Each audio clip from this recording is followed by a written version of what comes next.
November 26, 2008. For the last few hours, the city of Mumbai has been under a constant terrorist attack.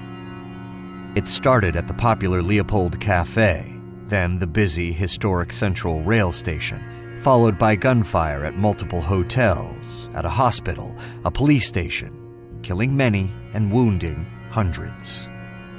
The city is in chaos. No one knows what will happen next. The police are at a loss. Meanwhile, India's elite force, the Black Cats, are waiting for the go-ahead to take action. It's taking forever. Maybe they would never be able to step in until... The moment they get the information, they are alerted, and in fact, they have a squadron of theirs ready who can be mobilized within a short span of 10 minutes. And the moment they got to know about it, they were sort of rushed there.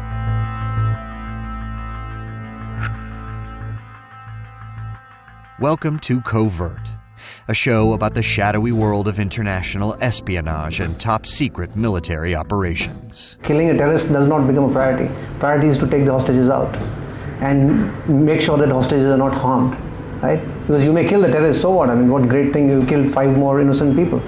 So once you are constrained in such a manner, then your operation also does get constrained. I'm Jamie Rennell, and I'm going to take you inside history's greatest special forces missions to learn about the brave soldiers who risked their lives to terminate the world's most wanted, eliminate terrorist threats, and protect countless innocent lives. This episode is sponsored by Casper Mattresses and Euphomet, a new podcast. They were finally in operation, but the Black Cats were about to meet their match. An attack that was organized, planned out, well-armed. To keep more people from getting hurt and to take down the threat, they were the last line of defense. This is Terror in Mumbai, Part 2.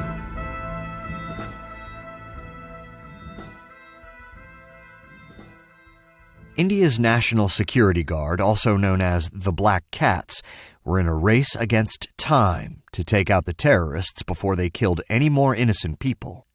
Here's NSG operative Colonel Chandrawat.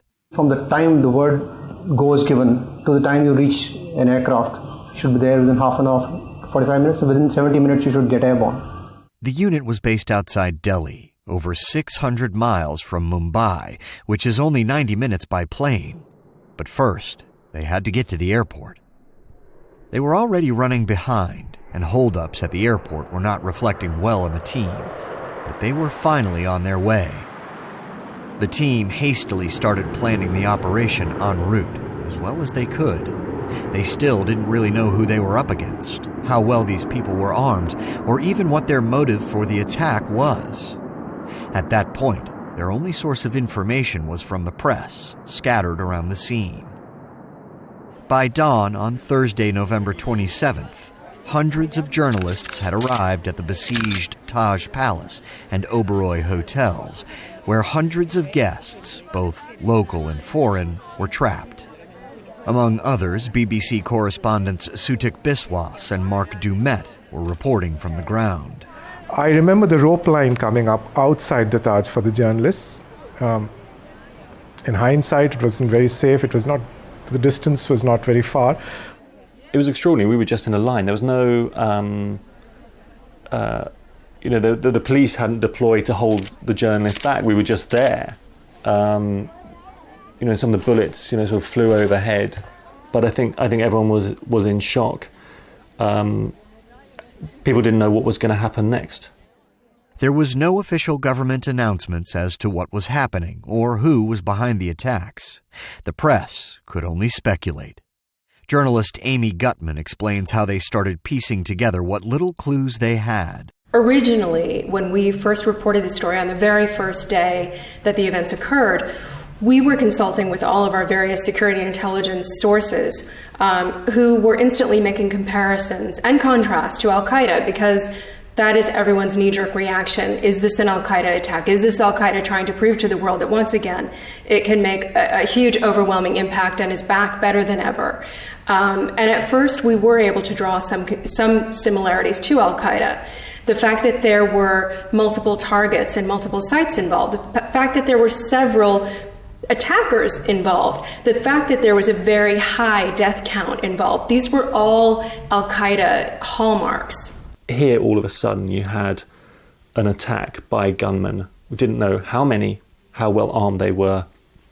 There was a strong suspicion, as there always are when there's an attack in India, that it was by Pakistanis, but we didn't have confirmation of that.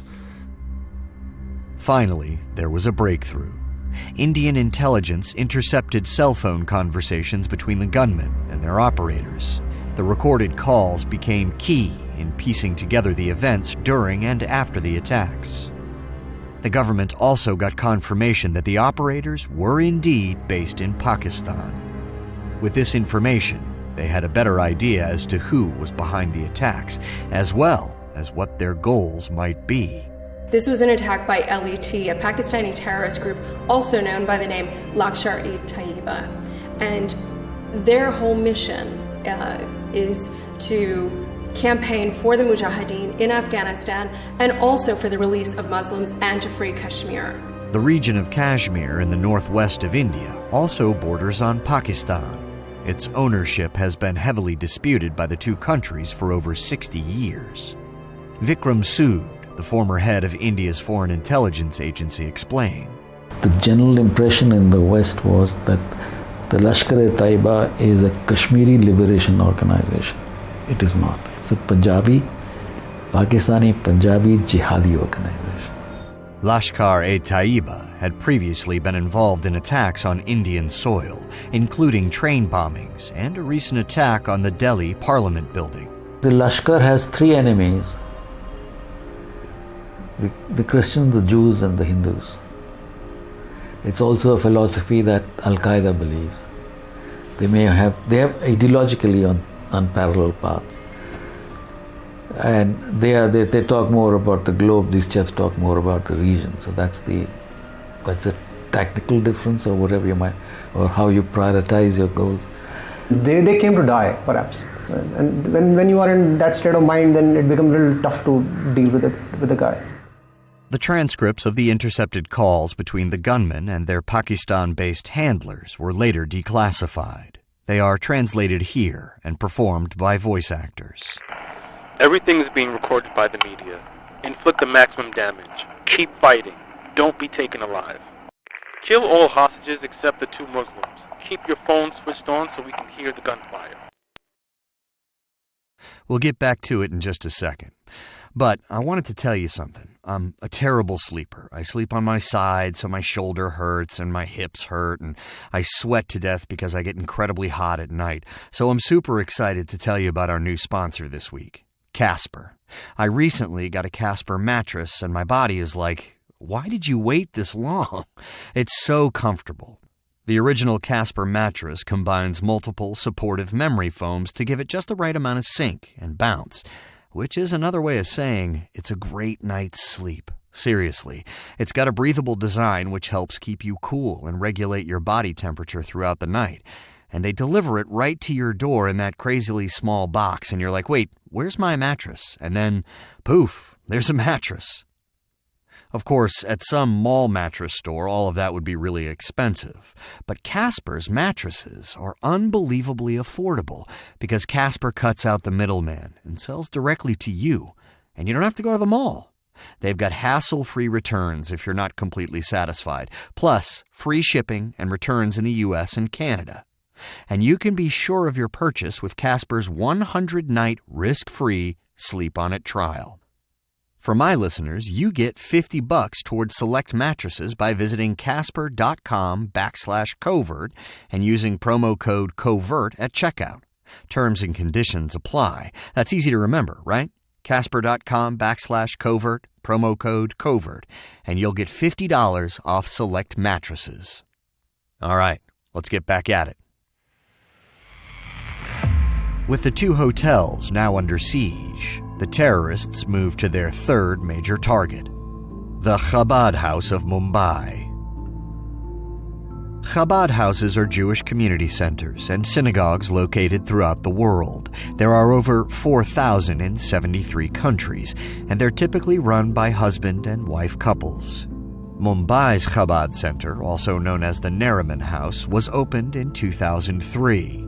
At the time of the attacks, it was home to the American-born rabbi Gavriel Holtzberg and his Israeli wife, Rivka. She was 6 months pregnant.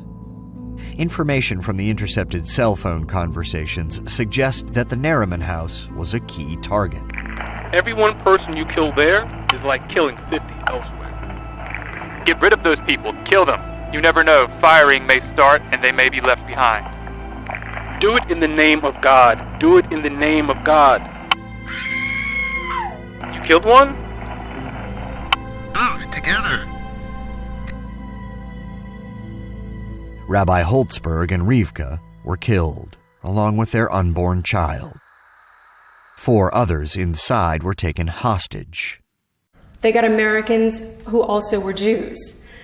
So in one fell swoop, they sent a whammy of a message. They had even said later that an American Jew or a Jew alone was worth 50 of anybody else. So they were able to send a very strong message. And in fact, that story was a very compelling one for our audience. I think for any international audience or any audience in general, in fact, because that was a story in which a rabbi and his pregnant wife left behind a small child, a little boy, who again, became an orphan in that whole story. Meanwhile, across Mumbai in the luxurious Taj Hotel, even the terrorists were taken in by the glamour. On the intercepted phone calls, they could be heard appreciating the decor. Did you see the paintings on the wall? The bathrooms have gold taps. There are TVs with 30-inch screens. So the wealth of something they had never seen in life before. And perhaps they looked at that huge LED TV and said, "We're going to destroy this." They were in that sense probably innocent about all this kind of thing. They had never seen it in life. So for them to destroy something so valuable, and it's ironic that human life was not considered valuable, but that wretched TV was. That's why they hesitated. They didn't hesitate to shoot a human being. That's how they were programmed. They were not programmed to destroy the TV, only human beings. I can't see any flames on the television pictures. I said set fire to them.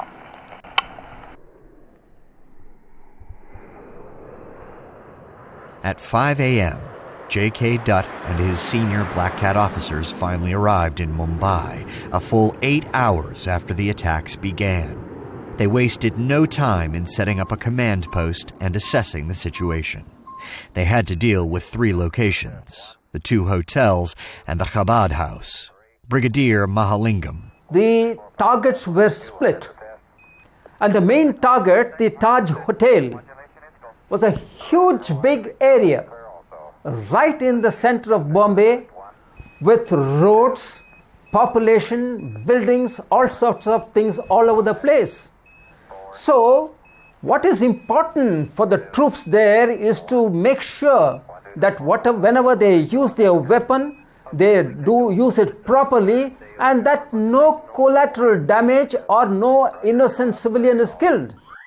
The team was desperate to move in, but they were hampered by a lack of information. There were no detailed floor plans of the hotels available, and no one knew how many terrorists or hostages were still in any of the locations.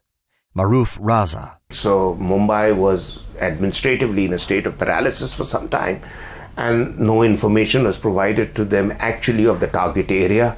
So they had to do a lot of guesswork and improvise, which took a huge amount of time. I mean, you cannot take on one military activity in the absence of the other. So you have to secure the building, but at the same time you have to also know who is inside and caught up where. You also have to know the ingress and egress routes, I mean how to get in and get out. You need to know also how do you move up the building if it's multi-floored.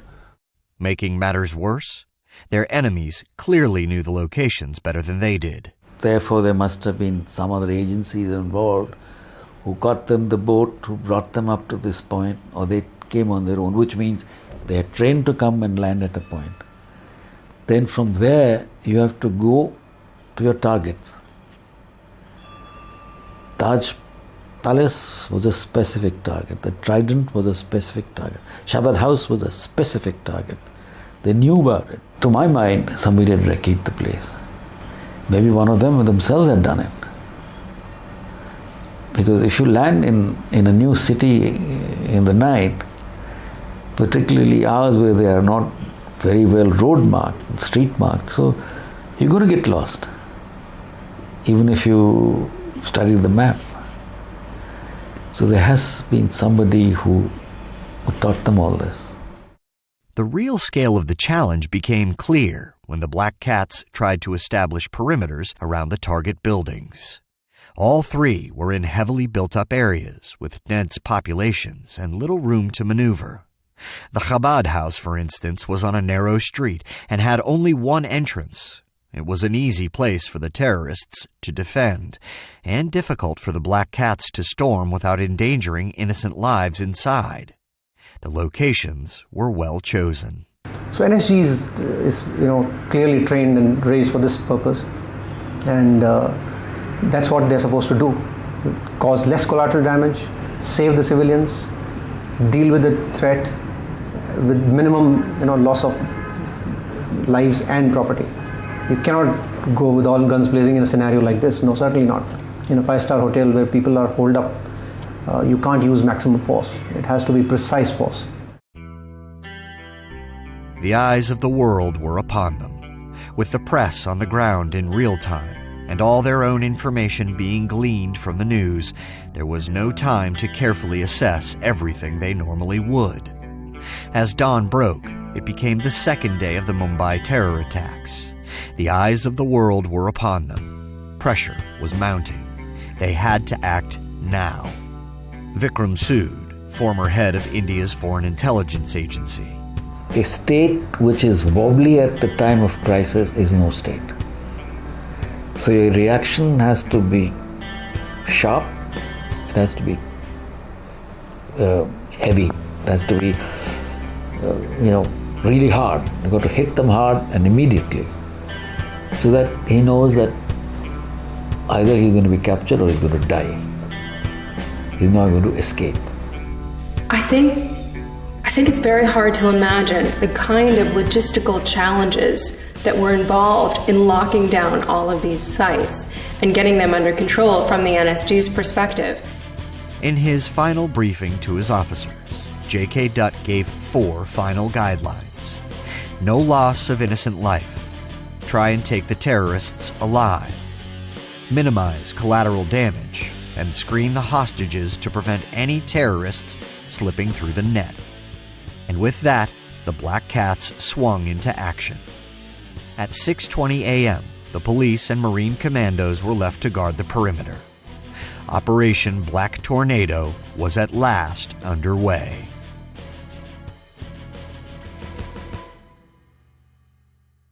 All right, operatives, we'll get back to it in just a second. Right now on the phone, I've got the host of a podcast called Euphomet, and I'd love to introduce him to you. So, Jim, for my listeners, why don't you tell them who you are? Yeah, I'm Jim Perry. I'm the host and creator for this show, Euphomet. Euphomet is really about paranormal, supernatural, esoteric, strange experiences and the people who experience them. So often we hear about these sightings, right? About, I saw this Bigfoot, I saw this flying saucer. Well, what Euphomet is more interested in is the people. So that's our angle. Nice. That's very cool. And you do interviews with those people and have firsthand accounts of those interactions? We do. You know, what's interesting about Euphomet and what's really fun about it is that we are boots on the ground. We go and find these people. We go and look at where they've seen these experiences. We're experiencing things ourselves. We're kind of pushing our limits and really getting our hands dirty. Just last week, actually, I was in Sedona, Arizona. It was me and my assistant producer, Chelsea. We hiked up or climbed rather, Bell Rock with this wonderful man named Peter Gersten. That's our episode coming up. We're breaking bread with these folks and getting to see it, hopefully for the listener, as close to what these folks really experienced as possible, and trying to communicate that effectively. Very cool. So the listener really gets to experience exactly what the subject has gone through, and maybe even gets a little bit of a taste of it for themselves. You know, I think audio is the perfect medium to convey these stories in a more heartfelt way, and to really get connected with these folks. And whether that experience is sort of tactile or not, whether we can explain what that is or not, isn't really the idea behind it. The idea is about, well, that's a story, that's experience. Let's dig into that. How did that transform you? How did that change your life? That's great. Sounds very intense. It's a little intense, I'll tell you what, but it's incredibly fun. I'm still alive, so it's all good. Taking investigative journalism to the next level. I like it. Yeah, well, thank you so much. Yeah, much appreciated. Great. Jim, thank you for coming on. We really appreciate it. Operatives, let's dive right back in. When completed in 1973, the Oberoi Trident Towers building was the tallest skyscraper in South Asia. At 384 feet with 547 guest rooms, it's still hugely popular with the world's business elite. But on that day, in 2008, it only meant there were more hostages. So the energy had to make its way through a building where I would assume virtually none of them had ever visited that building. I mean, it wasn't like a public place. Five-star hotels have a select clientele, and serving soldiers are not really their clientele. See, it's a massive building, right? And they wouldn't have had the plans of this hotel when they went inside that. Whatever information they got of the hotel and its layout was from the hotel staff. The soldiers were forced to improvise. They decided to gain the higher ground by climbing the stairs to the 21st floor. Then they began the process of a top-down sweep, moving through the building, clearing each floor as they went along, gradually herding the terrorists into a corner. Very important for him was to fix them in a particular area and thereafter deal with them. But there were a lot of variables they just couldn't account for. And you really do not know whether they are in the second floor, third floor, 10 men, 14 men, whatever.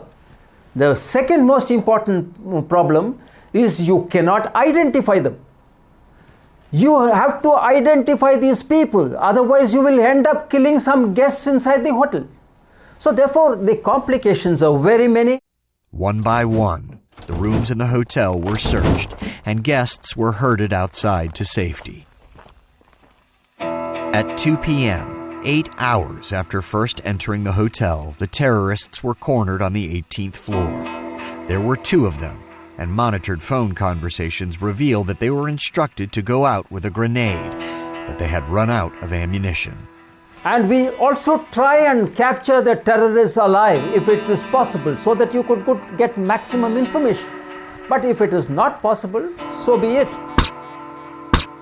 Both terrorists were killed, and the Oberoi Hotel was liberated. Part 1 of Operation Black Tornado was a success.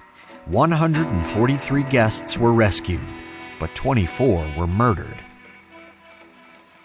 There was little time for celebration or rest. The Black Cats immediately hurried to the Jewish center a mile away across the city. At the Nariman house, 9 hostages were quickly recovered from the ground floor, but the soldiers didn't want to endanger the lives of other hostages by storming the building. They were further inconvenienced by the media, who were inadvertently providing intelligence to the gunmen as they reported from the scene. It was all live. There was no time delay between what was being shown and what was being reported, what was happening. And they actually showed the Indian Army choppers trying to land over the Chabad house to carry out a rescue operation. Now we know from later that the people who organized this operation were watching those tapes and telling people inside on mobile phones that, look guys, there is a commando operation, aerial commando operation coming in. So be careful. The handlers in Pakistan were in constant contact with the terrorists, and after carefully analyzing the intercepted traffic, intelligence agents felt certain there were no longer any hostages in the building. In the full glare of the cameras, the Black Cats launched an aerial assault.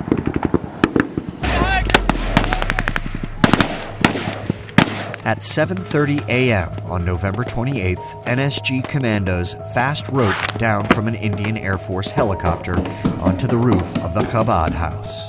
The operatives split into two groups and began hunting down the terrorists. They're firing into our room. Peace be upon you. I have been hit. I have been hit. Pray for me. Where have you been hit? In my side and in my leg.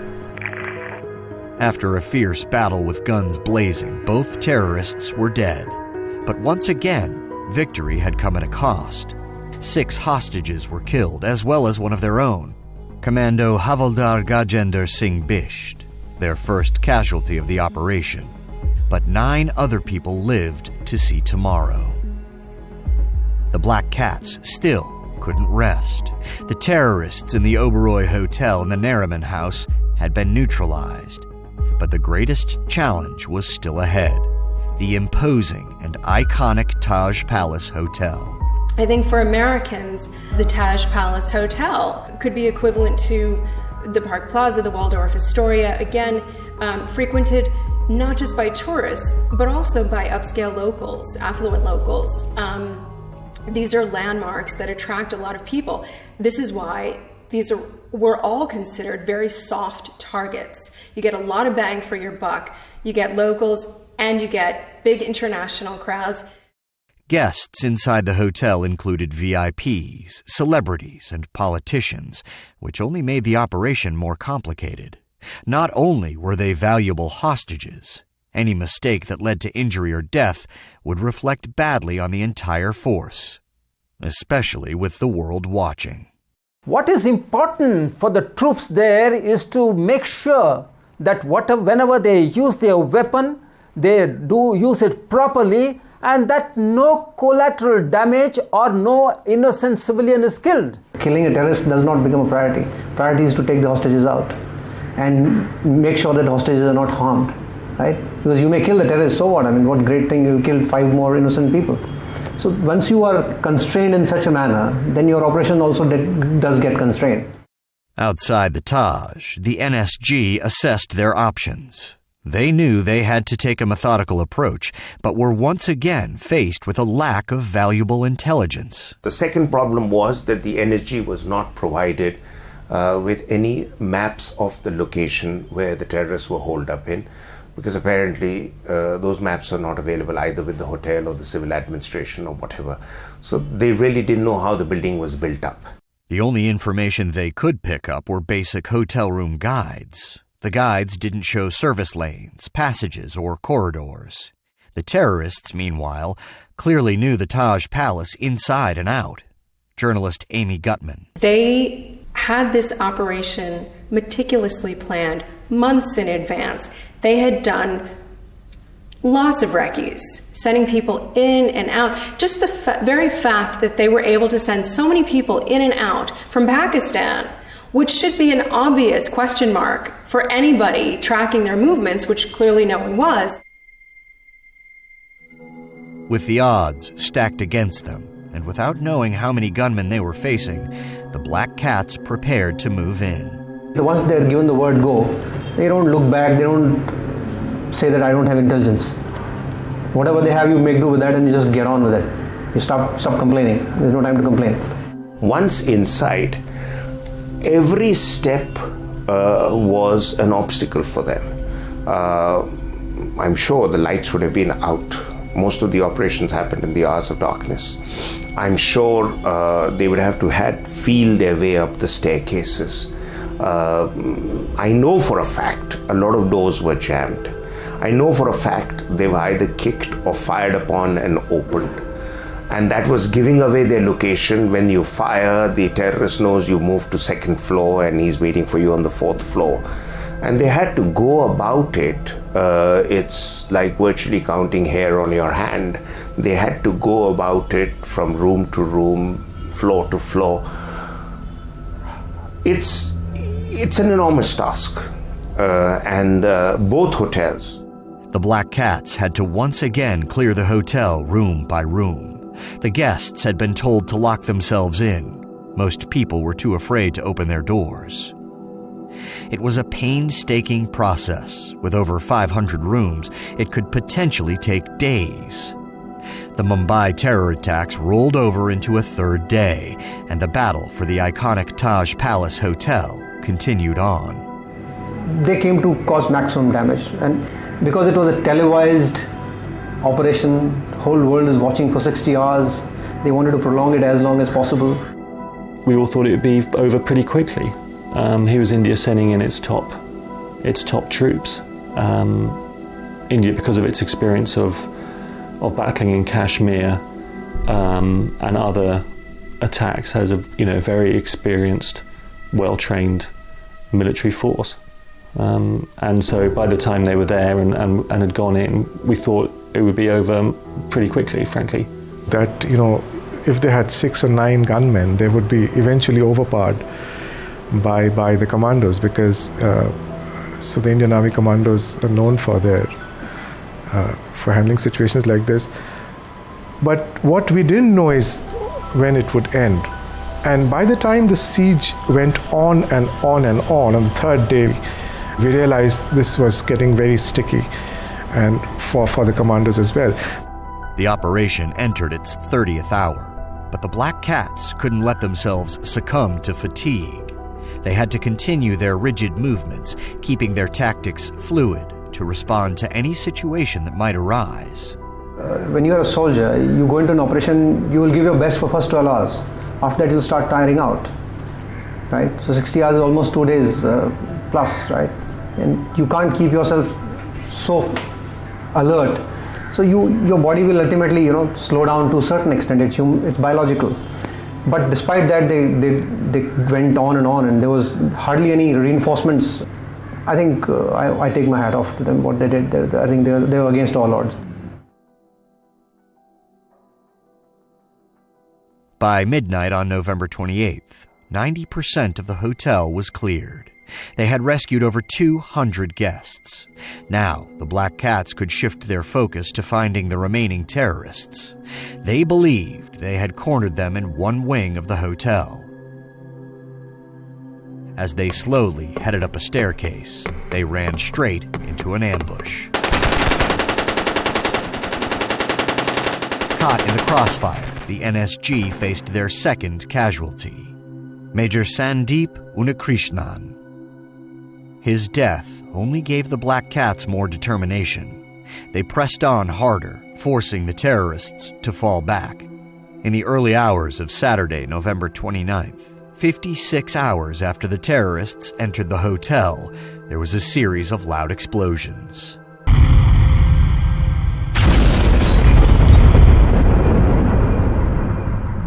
For the world's media assembled outside, it was unclear what was happening. BBC correspondent Sutik Biswas waited on the ground for news.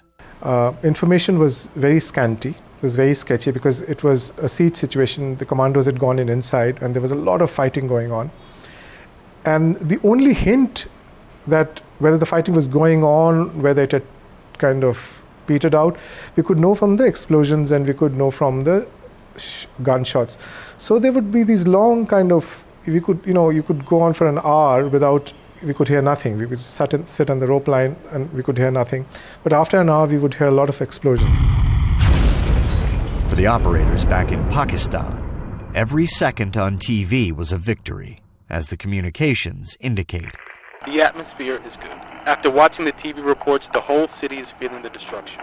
More than 250 are injured across the city. You have worked well for God.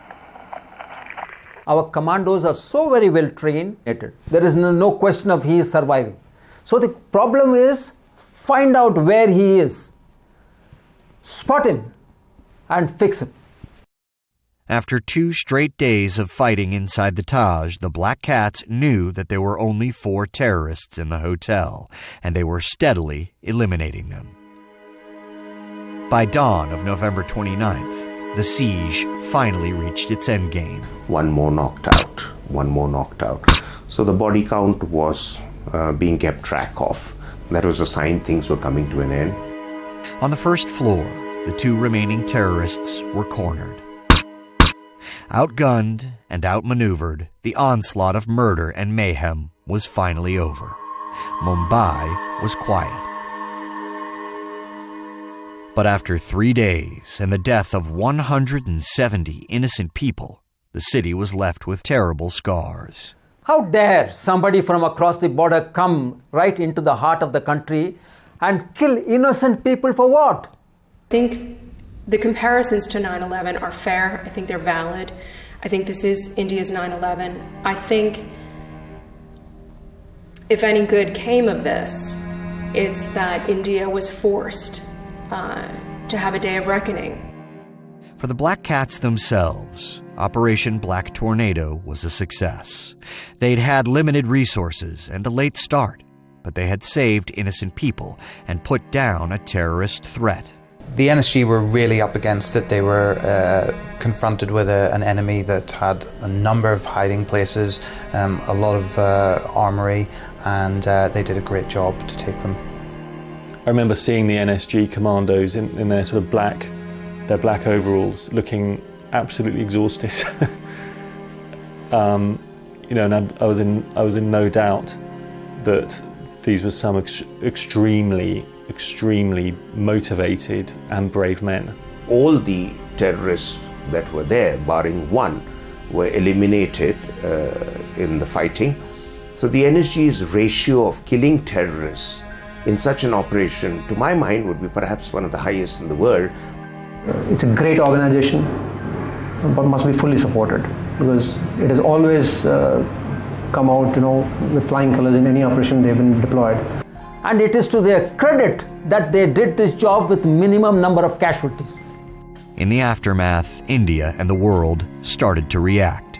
Beneath all the celebration, there was intense criticism that the government took too long to take action. They had waited too long to call in the elite commandos. There were too many hoops to jump through, and it was far too late to contain some of the damage. I think the NSG apart, India as a whole learned a few lessons. One is that we must have a more decentralized system of dealing with terror attacks. When the troops arrived, the entire nation was outraged and everyone wanted immediate action. But sort of an action of this nature cannot be just you put on a switch and things can't happen. It's a huge area. Since then, changes have been made to India's counter-terrorism plans, including retraining NSG commandos in anti-siege operations and having a permanent presence of commandos in high-risk areas to minimize reaction time if something like this ever happened again. Well, we are better prepared. Yes, we are better prepared than we were then. But I hope to God it's never tested. In the next episode, hostages on a hijacked airplane are being held by Al-Qaeda in the heart of Africa. But what do they want? And is the African dictator who is holding them on the side of the enemy? Or can he be persuaded to help? The Israeli Defense Force is determined to find out and send in their special forces to bring people home. Came in and they handed me a very small piece of information that said that an Air France plane was hijacked, that in the plane they estimate there are 234 passengers, over 100 are Jewish and the rest are others. The question was immediately, what should we do? That's next time on Covert. Covert is an Audio Boom and World Media Rights co-production, hosted by me, Jamie Rennell. It is produced by Audio Boom's Ben Hosley and Rachel Jacobs, and by Pascal Hughes for World Media Rights. We had editing help by David Markowitz, with additional production from World Media Rights by Gerald Zabengwa and Damian Thorpe. David McNabb is the series creative director, and the executive producers for Audio Boom are Brendan Regan and Stuart Last. Thanks to Casper for sponsoring this episode, and be sure to check out the new podcast from Jim Perry, Euphomet. Don't forget to follow us on Spotify or subscribe on Apple Podcasts, Stitcher, or wherever you find your favorite shows. And don't wait to be deployed to give us a review.